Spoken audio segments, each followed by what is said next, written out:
He's been named Chef of the Year, and Wall Street Journal magazine named him Food Innovator of the Year in 2018. Now he's had to shutter his restaurants and lay off more than 800 of his employees. Joining us now is Momofuku founder David Chang. David, it's good to see you. Thank you so much for being here tonight. Thank you for having me, Scott. I follow you on social media, so I know how frustrated you've been and how angry you've been in dealing with all this. But for those who don't, can you just tell us what the last few weeks have been like for you? It's been easily the hardest couple weeks of my life, and I think that's the same for every restaurant owner, small business owner, hourly employee, documented, undocumented.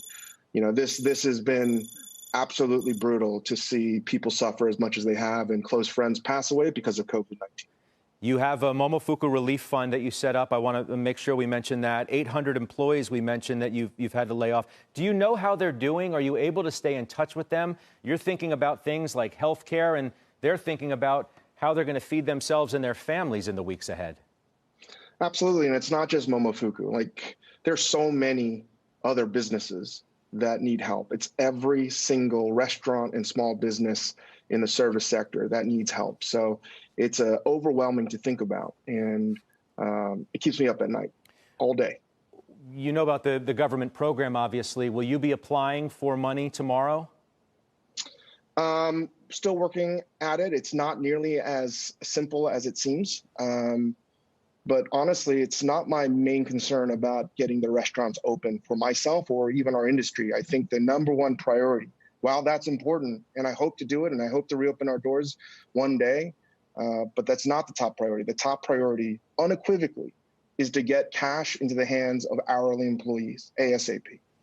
Are you worried that that's not going to happen? We've heard about checks could take 5 months for paper checks to get in the hands of people who need it most. When you hear something like that, what is your reaction?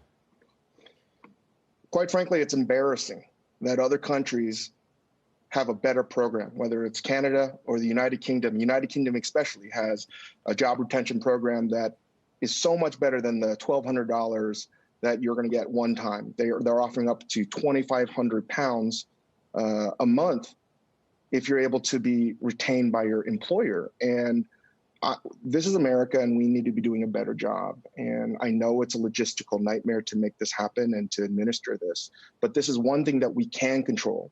It's hard to control the outcome of the coronavirus. There's so many events that need to happen for that to occur, therapeutics, a vaccine, so on and so forth.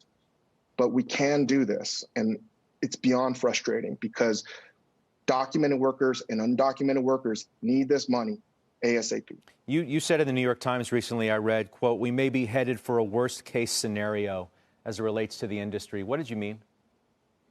Well, I'm tired of planning for, maybe somewhat optimistic outcomes. I think we need to plan for worst case scenario and hope that we're wrong. But I mean that, and you've had all your previous guests say the same thing, that small business is going to be affected in ways that we haven't seen maybe ever in our lifetimes. And it's hard for a restaurant, specifically in the service industry and hospitality sector that has low margins to begin with, to stay afloat. And I just have a hard time seeing any business, whether you're well-funded or not well-funded, survive this epidemic. And that rebuild is something that we need to keep an eye on for sure. But it's hard to fathom what it's going to do. And I think I said some number like 90%, but unfortunately, I think I might be right. I hope to God that I'm wrong. We wish you the best, that of your colleagues, your employees as well, everybody in the restaurant industry. Thank you for being here tonight. Thanks, God.